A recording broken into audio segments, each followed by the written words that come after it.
Manx Radio's Update with Dave Moore.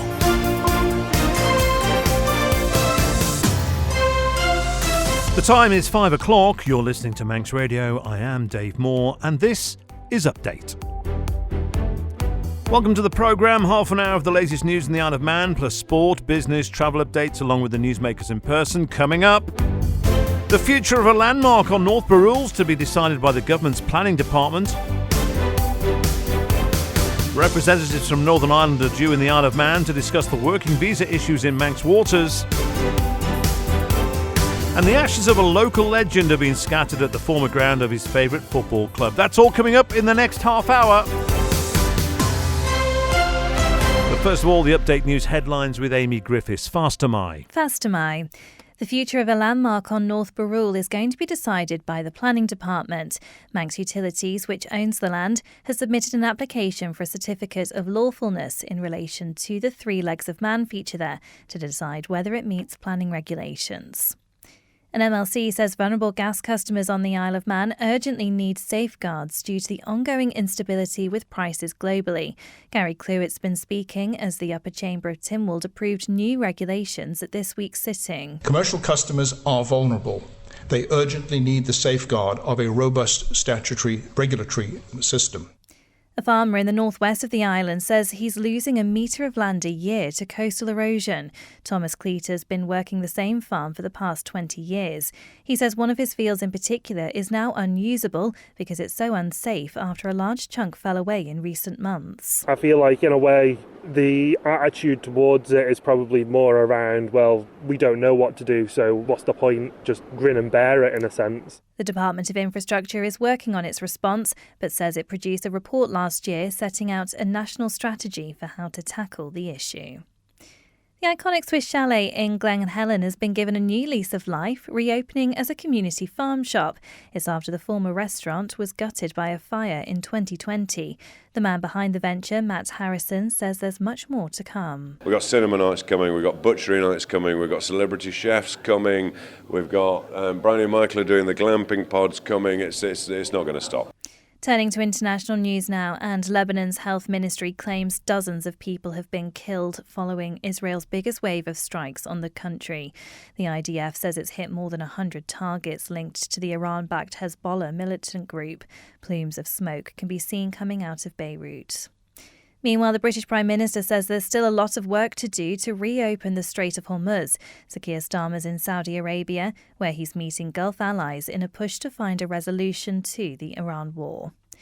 And the inclusion of a racial slur during the broadcast of the BAFTAs was a breach of the BBC's editorial standards. Its Executive Complaints Unit says the incident in February was highly offensive, but agreed its airing was a genuine mistake. Those are your headlines. I'll be back with the news in full at 6. Guramayu Amy. So, weather-wise, continuing dry and bright this evening. Then tonight, some mist and fog may develop in places for a time. Maximum temperature 7 Celsius.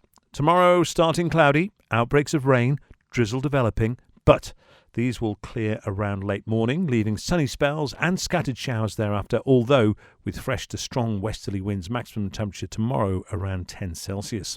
A quiet start on Friday. I don't know what's quiet about this start on Friday, but rain will move in as the day goes on as the south or southeast winds increase strong, possibly touching gale force, then continuing rather windy for much of the weekend with sunshine and showers. If you're looking for supply-only double or triple glazed units, make sure you visit the Manx Glass and Glazing Showroom on the Snugborough Trading Estate or call 674 573. You're listening to the Isle of Man's quintessential daily news and current affairs roundup. Update on Manx Radio. The future of a landmark on North Barrule is going to be decided by the government's planning department.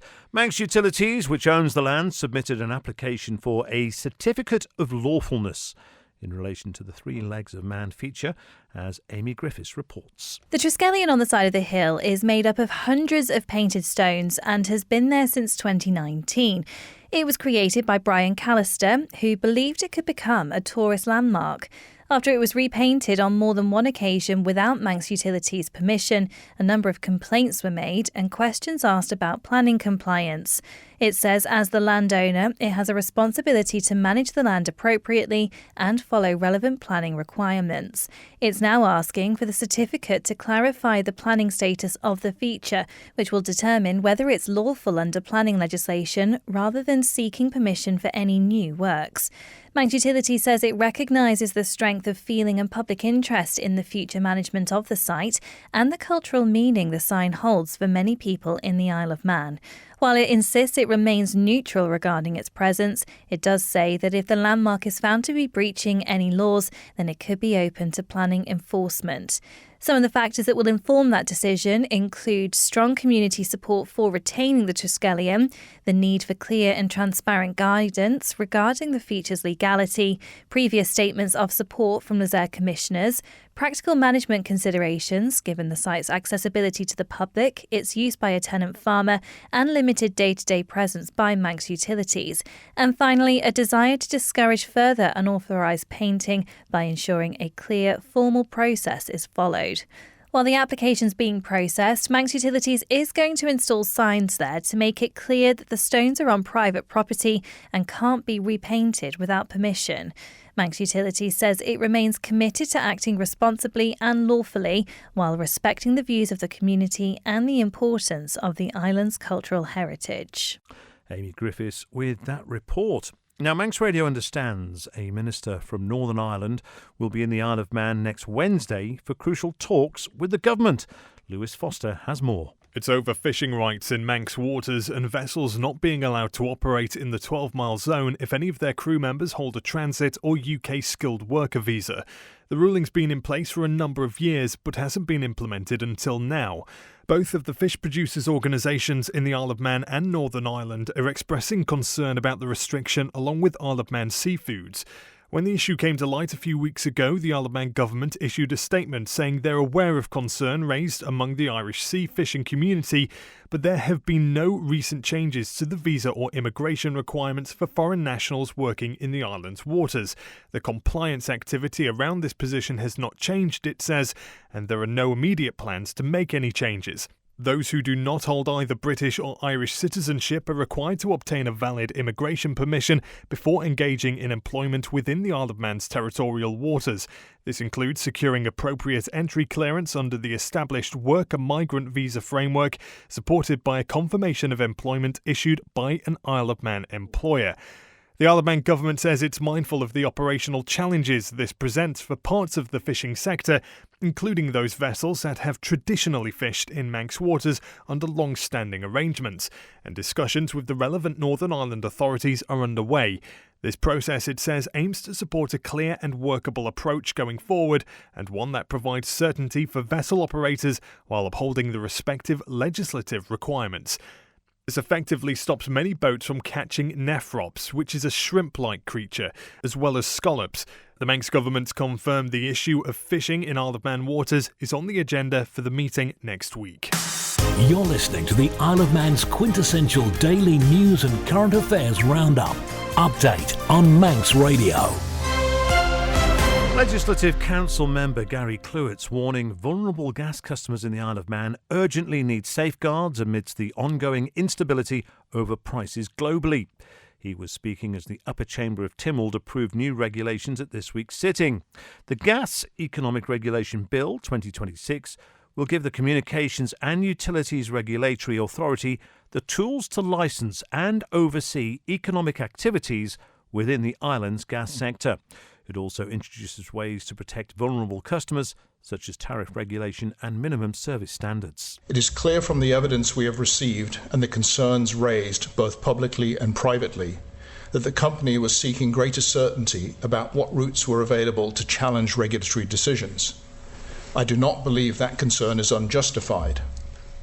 When a regulator is granted significant powers over licence conditions, directions, penalties, public statements, and even suspension or revocation, it is quite understandable that a regulated entity would seek clarity on how these powers can be reviewed and, if needed, challenged. So I do not dismiss those concerns, and I do not think that Council should dismiss them either. However, we must also recognise that all utilities regulated by CURA fall under the same broad regulatory framework, a regime that has proven effective for many years and has not raised similar concerns about the appeals process amongst other regulated entities. At the same time, we must legislate for the Isle of Man as it currently is, not for a much larger jurisdiction with a very different market structure, consumer base, and institutional capacity. We are dealing here with a small jurisdiction, a monopoly environment, and currently a very urgent need to establish regulation for commercial gas customers who, as things stand, do not have the protection of the regulator at all. Given the current geopolitical climate, the instability of global energy markets, and the unpredictability of prices, I believe urgency is essential. We have also received both oral and written evidence from social housing providers outlining their issues and concerns regarding their status as unregulated commercial customers. Commercial customers are vulnerable. They urgently need the safeguard of a robust statutory regulatory system. Therefore, I believe it is essential that this bill proceed immediately and without amendment. Legislative Council member Gary Clewett talking about the Gas Economic Regulation Bill 2026. Later this month, a Tynwald motion will ask members to impose restrictions on the number of times two important Tynwald roles are held consecutively. They are the positions of Speaker of the House of Keys and President of Tynwald. Oncan MHK Julie Edge argues that both should only be held twice before the holder hands over to someone else. But she isn't willing to say yet why she believes this should happen. While we now know that Lawrence Skelly is stepping back from being president and will be replaced, we have to wait until September's general election, or possibly just after, before finding out who will be Speaker of the Keys. Present Speaker, Ewan Watterson, is the current principal officer of the House. He's elected by members from amongst their number. You may recall from distant history lessons the Speaker of the House of Commons telling Charles I, who'd arrived with 400 armed men to make arrests for treason, "I have no eyes to see, nor tongue to speak in this place except as the House directs me." He is seen as the defender of the House's privileges. Does Mr Watterson relish the idea of another term as Speaker, or does his ambition still lie in the direction of the presidential chair? He stood for the role in 2021 and was defeated by Lawrence Skelly, but he was unopposed for the Speaker's role in 2016 and 2021. Whilst I expect reform to be a constant theme of the work of this House, I take very seriously the Speaker's duty as guardian of this institution's traditions.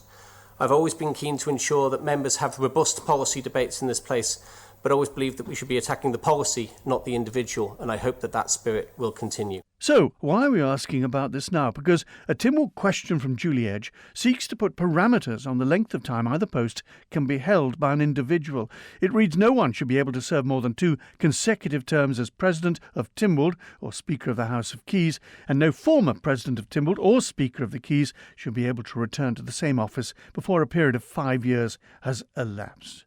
Mrs Edge is unwilling to speak about her motion until nearer the Tynwald sitting.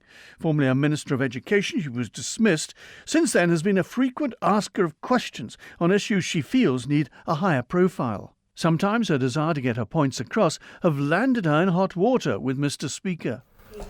Now, final supplementary. Now, you've had your opportunity for 3 questions, Mr Thomas. Final supplementary, Ms Edge. Thank you, Mr Speaker. I'm glad to see that you're putting the rules down today. You don't always, but I'd just like to... Honourable Member, sorry, Honourable Mr. Member, Speaker. Honourable Member, resume your seat. Resume your seat, Honourable Member. For the Minister. I'm afraid you don't, because if you're going to challenge the chair, you're not going to be entitled to ask questions. It'll be intriguing to hear Julie Edge's arguments for her motion. Someone who fills such a role well, gathering experience and skill as they go, could be seen as an accruing asset, filling a difficult and technical role on occasions better and better. Manx Radio Travel, serviced by Quayside Tyres. John Moss with that report. In terms of travel, everything's looking good on time down at the airport, and also the steam packet is also running as scheduled as well. For the latest wheel alignment which saves tyre wear, Quayside Tyres and Service Centre. Get more with Quayside 664417. Head to Quayside Tyres and Service Centre on South Quay Industrial Estate. Quayside. This September, the Isle of Man heads to the polls for the House of Keys general election. Eligible voters aged 16 and over will have the opportunity to choose the 24 MHKs who will represent their constituencies for the next 5 years. In the lead up to polling day, we're bringing you as much information as possible about the candidates standing in your area. You can find full coverage, including a link to our election mini-site at manxradio.com. As part of this, we're inviting every candidate to take part in 2 Minutes to Tell Us, a chance for them to speak directly to you and explain in no more than a couple of minutes why they deserve your vote. Peter Shimon, a new candidate, is standing in the constituency of Douglas Central, and this is his 120 seconds. Hi, I'm Peter Shimon. I was born, raised and still live in Douglas Central. I'm standing to be your MHK because I care deeply about the future of the Isle of Man, and I believe younger people deserve a seat at the table. I've had quite a varied career. I trained as an actor and worked in theatre in the UK and abroad. I then moved to London and worked for tech startups, and in 2020 I moved home to take over Kensington Arts in Douglas. More recently, I've worked in public health, leading major legislation. And that variety matters because it means I understand both life outside government and how the system works inside it. Like many of you, I can see the pressure people are under and the frustration with how things are going. So, what would I do about it? First, tackle the cost of living by backing a stronger economy and a government that is smaller and more focused. Second, give younger people and families a fairer chance to build a life here, with more affordable housing, better access to jobs, and stronger child support. Third, rebuild trust by improving public services, particularly healthcare and infrastructure, through better planning, clearer priorities, and stronger accountability. I know people can be sceptical at election time, and rightly so. A lot gets said. All I can point to is the path I've taken, the work I've done inside the system, and the fact I gave up my full-time job earlier this year to give this campaign my full commitment. I believe these things can be done, and I'm serious about doing the work. I also want to bring a more modern style of politics, more visible, more responsive, and more connected to everyday life. If you choose me to represent you for the next 5 years, you'll get a fresh voice and someone who will work hard every day for Douglas Central and for our island. Thank you. You're listening to the Isle of Man's quintessential daily news and current affairs roundup. Update on Manx Radio. A group of friends from the island paid tribute to a man regarded as something of a local legend over the bank holiday weekend with a trip to his beloved York City. Steve Raz McVitie was part of the Bushies Brewery family and a familiar presence at the Rovers Return pub in Douglas. He was also well known as the Trolley Man at Lake Road Tesco.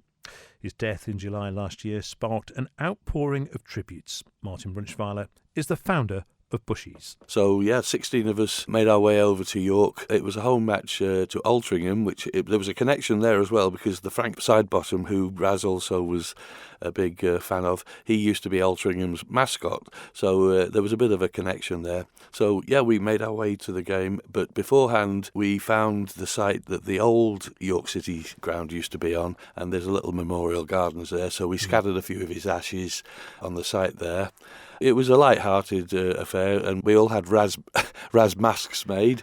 So you showed me this before. There was a cutout made of. Well, Raz. we had a big. There's a cutout of Raz in his York City shirt. We took that around the pubs and everywhere around York. But we also had masks made, Raz masks, so there are pictures of us sitting in the ground and, pubs of York. And he was obviously very well known at York, and loads of people recognised him, even though the masks we had were probably from 30-odd years ago when he still had black hair. He was very well thought of, and it was just a lovely trip. I was going to ask, what was the reaction like when you went around the York City ground with this cutout of Raz? Yeah, I think they sort of got it. They could understand. As I said, he must have been a well-known sight at York City, and loads of people came up and sort of said how much they liked him, and obviously some people hadn't realised that he'd actually passed away. But no, I think we did him proud, and he'd have loved to have been there.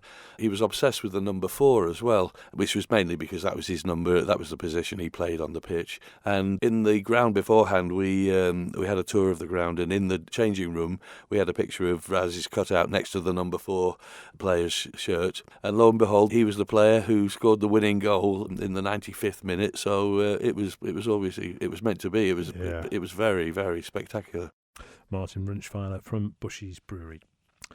Thomas Cleater's been working the same farm near Derby for the past 20 years. However, he says the land there is eroding quicker than ever before, and recently he's lost another couple of metres in the past few months. So, Amy Griffiths went to his farm to find out exactly what's been happening. You can see how green it is at the bottom still as well, because that's how much has been taken out, and it's not going to stop. And you can see the fence here. I mean, there's a gap between the land here and the fence of, what's that, about 4 feet probably? Yeah, this chunk, there was about 2 or 3 metres on the other side of it last time I was up here seeing it, and it's just wiped out in one hit, and I'm like, I'm not even going to try and recover that fence now.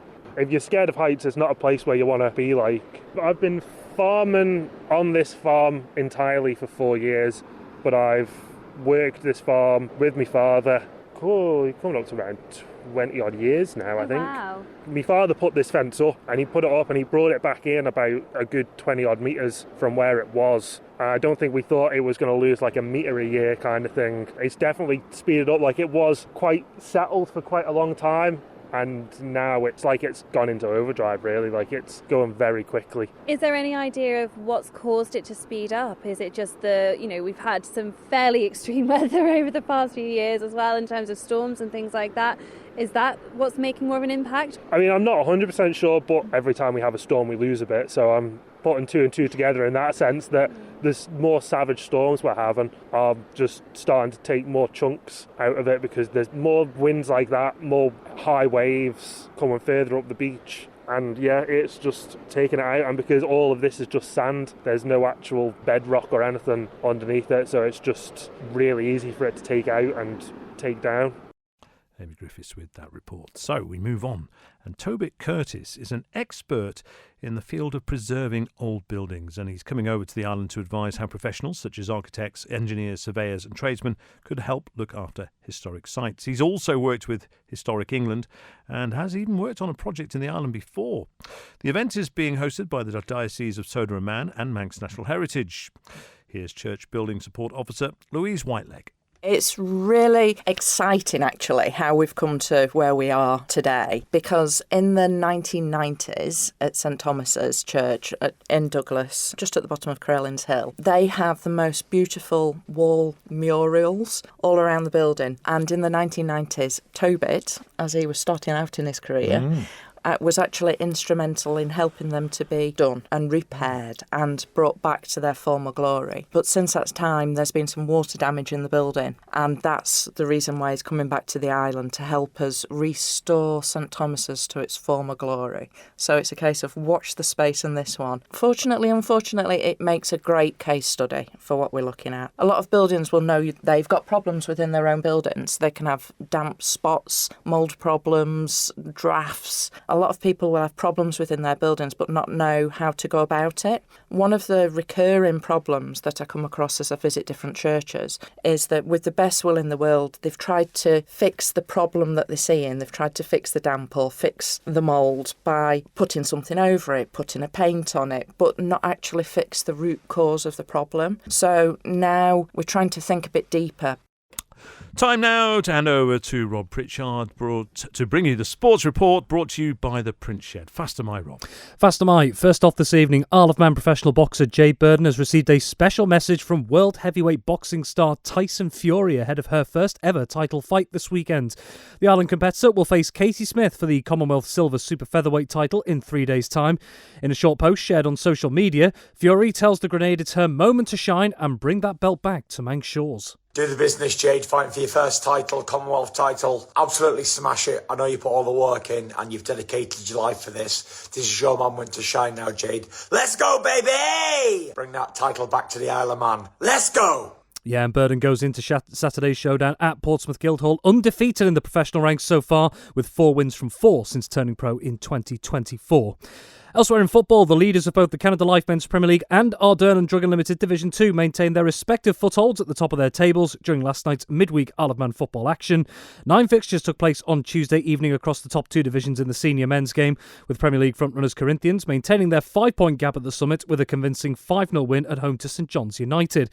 Meanwhile, Colby remained 10 points clear atop Division 2 after a comprehensive 5-0 victory at home to recently crowned GH Cullet Woods Cup champions Ramsey Youth Centre and Old Boys. Well, the midweek football action on Ireland continues tonight with 8 matches penned in across both combination leagues, all kicking off at 6 p.m. You can view all of last night's results and this evening's scheduled fixtures on our website. And in motorsport, motorcycle racer Mike Brown has renewed his commitment with Russell Racing by Boyce Precision Engineering for the 2026 Isle of Man TT races.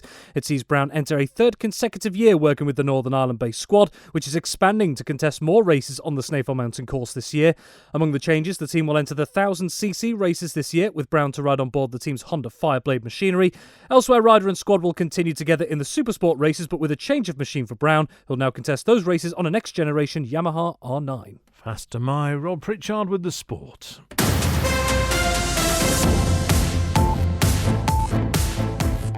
I must confess, I do like a midweek football fixture in the Isle of Man. So that's it from Update for tonight. Thank you to newsreader Amy Griffiths.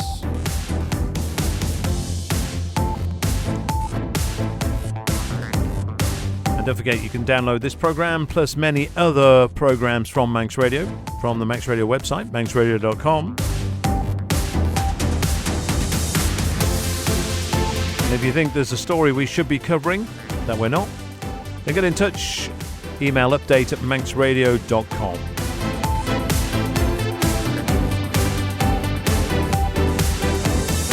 Coming up after this programme, we've got Spotlight with How It Came.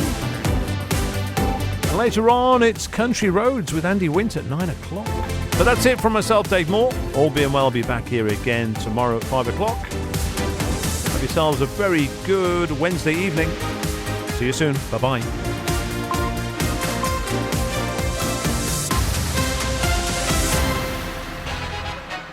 Hello, this is Andy Wint, and Teresa Cope, Chief Executive of Manx Care, delivering health and social care, is next on Man in Line. Many issues continue to hover around the organisation. Financial pressure, an unproven funding model, waiting times affecting patients, staff shortages, industrial unrest, a seemingly endless cycle of reform, and who's really in charge? Is it Manx Care, DHSC or Treasury? And who's standing up for the population who rely on its services? What's your experience? What's your view? Talk to Manx Care's Chief Executive, Teresa Cope, tomorrow at midday on smart devices, on air, online, on Manx Radio. Separation should not mean losing time with your children. Most children benefit from a strong relationship with both parents. At Man Benham, we specialise in helping you reach sensible contact and residence arrangements, focusing on your child's best interests. We support communication and cooperation. Whether through negotiation or court application, our aim is to achieve a stable and workable routine. Professional advice is key to securing your family time. For expert advice on child arrangements, contact Man Benham Advocates. Call us now on 639 350. So, June, you finally took my advice and went for Spectrum Windows for your home improvements. Well, with their quality and price, I couldn't refuse. Along with great service from planning to completion, you get all the latest innovations in roofing and glazing. Oh, June, don't tell the missus that yours are better than ours. Oh, don't worry, Jeffrey. Yours still look as good as new. They're still A-rated and they're guaranteed for 10 years. Visit Spectrum Windows, the showroom, Derby Road, Ramsey, or call 817777. For a wide range of wood-burning stoves and a complete installation service, visit The Snug in Ramsey. And we don't stop there. Kiln-dried firewood and full aftercare service, including chimney sweeps and maintenance. Call The Snug in Ramsey. At Begode Cattery, we've been caring for animals for over 50 years. As a cattery, we care for our customers' cats and treat them as our own. Visit begode.com or call 321 989. This Easter, don't miss the Dino Express Easter Holiday Adventure. Journey from Douglas Station to Ballasalla with a dinosaur treasure hunt on the way. Then your Jurassic Ranger will escort you by bus to Rushen Abbey, where you'll meet Loki the Velociraptor, Bronwyn the Brontosaurus, and much more. To avoid dinosaur disappointment, book now. Call 662 525 or visit rail.im.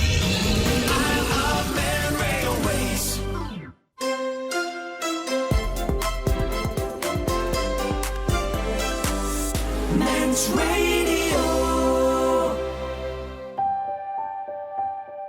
Hello, welcome to Spotlight, illuminating the island's artistic talent. Spotlight, brought to you by the Isle of Man Arts Council. This evening, we catch up with the 11th Manx Bard as he passes the halfway mark in his bardship.